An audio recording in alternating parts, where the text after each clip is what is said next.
Welcome to the Double RT Boxing Show. I'm your host, Mr.A. And if you're watching the Zone right now, or if not right now because it's not live, if you watch the Zone and you watch the Chris Bermudez fight, whatever the fight is, Sparkles refereeing, when he knocked that dude out, if you can see the replay with Sparkles' face, she's like, oh shit, stop this fight. Stop this fight now. She didn't even do a one count. The way she just saw homeboy's head shake, her eyes were like, oh shit, he's fucked. He's fucked. But anyway, thank you for tuning in here. Oh, right there, that's the replay right there. She's watching this, she watched the punch. Whoa! So that's for your entertainment. You know, if you haven't seen it, go pay attention to that. She's watching the punch and no. Again, thank you for tuning in. This is the Double RT Boxing Show. I'm your host, Mr.A, the Ready Talk Boxing Show. If you tuned in for your first time, what this show is about is our slogan, our lingo is best fight the best. We talk about the rankings 1 through 15. That's our lingo, best fight the best, 1 through 15. We cover the belts, intercontinental, national, how they climb the ladder, what's the importance, and eventually they get to the title shot. That's what the show is the gist of, which is a great fight. Tonight, we're going to watch the Hunter and Kuzmin, the intercontinental belt. So we talk about shit like that. And that is the purpose of this video. We try and cover the 1 through 15. And the reason I purchased the Zone was, besides the fact I'm a boxing junkie just like yourself, this is the boxing rehab. We got to fix the little siren going on, but this is still the boxing rehab, the boxing junkie. Come on in, get your fix. The reason why Mr.A done purchased the Zone was for one fighter and one fighter only. Then there's some more boxing because, I love it.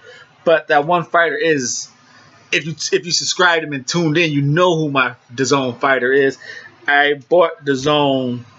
I purchased it for Daniel Roman. That's the only reason I have the Zone. And then he got hurt and pulled out of this fight. I'm like, oh man, okay. It's kind of worrisome for a fighter like that, considering he's been eating punches lately, and he's a volume puncher with a medium power. He's a accumulation. He's an accumulation knockout person. And so I never heard of who he was fighting. I'm a fan just like you. I created the show a year and a half ago, 2 years ago. So the guy Murodjon Akhmadaliev, how do you pronounce his name? He goes by MJ. Murodjon Akhmadaliev, MJ.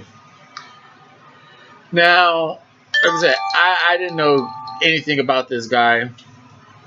And so I'm looking up his amateur record. I went to look up his amateur record on BoxRec, and I see that they have his World Boxing Super Series. So I was like, all right, let me check that out. I'm a little familiar with that. I've seen some fights. I didn't see the whole series, but I've seen some fights. And I scrolled down to one of his losses, and he lost to Robisi Ramirez, who, I know beat Shakur in the Olympics and lost his pro debut. So, okay, gives me some type of range, of where he was. Did he improve? What's his problems? Something I could just scratch my head and talk about right here on the Double RT Boxing Show. We talk boxing. So I'm talking to myself like, okay, this is who MJ's about. First time seeing him, I'm like, okay, what's this guy, a gold medalist, no, a bronze medalist, I'm sorry, in 2016, 6-0, 5 knockouts. Now, he's from Uzbekistan. In the due time of creating this show, I have noticed there's some pretty decent fighters out in Uzbekistan. My favorite being the Punisher. I forgot his name right now. I just know him as the fucking Punisher for right now. the welterweight. I think that anyway,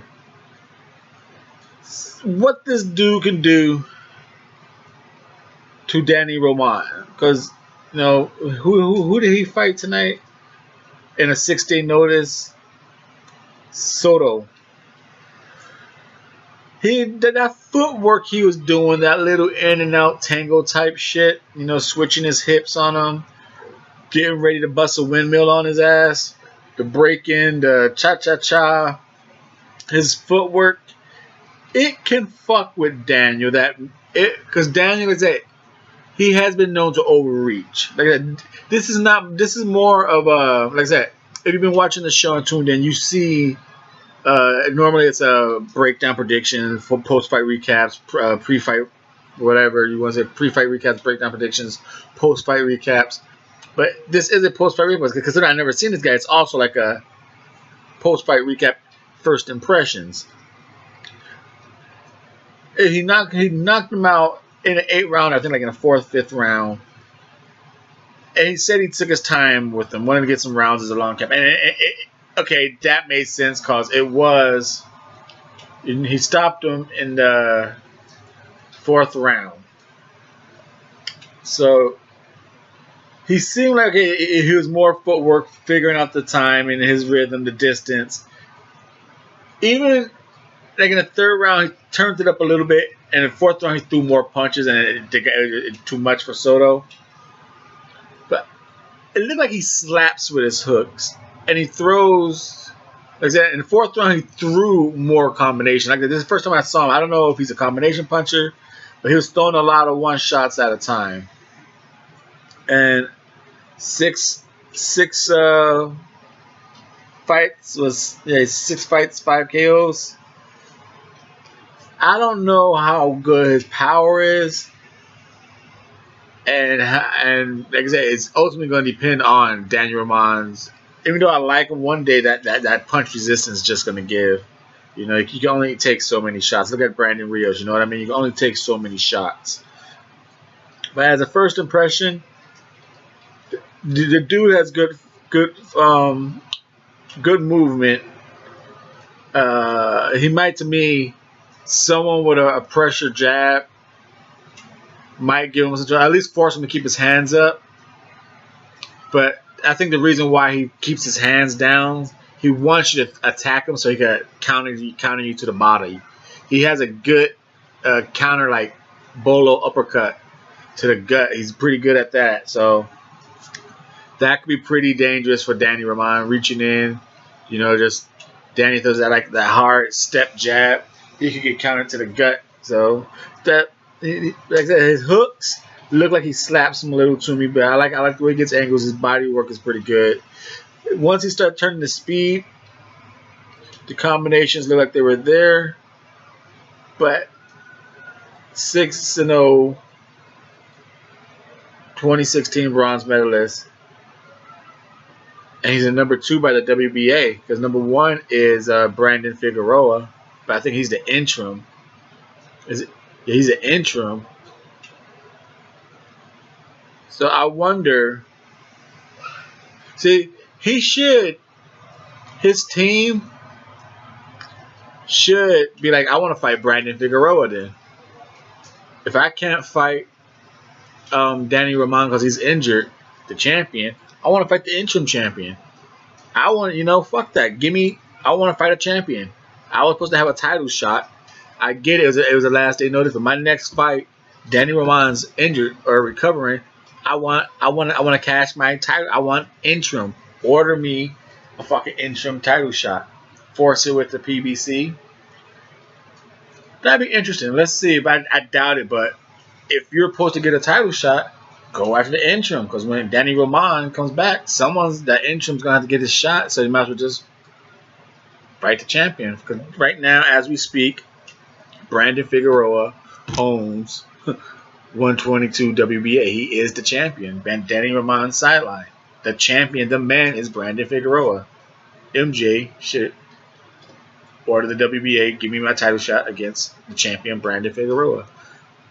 I'm your host, Mr.A. Thank you for tuning in. The Double RT Boxing Show. Ready, talk that boxing. thumbs up to you for your time and support. Bring it on back to the show. Support. Thank you.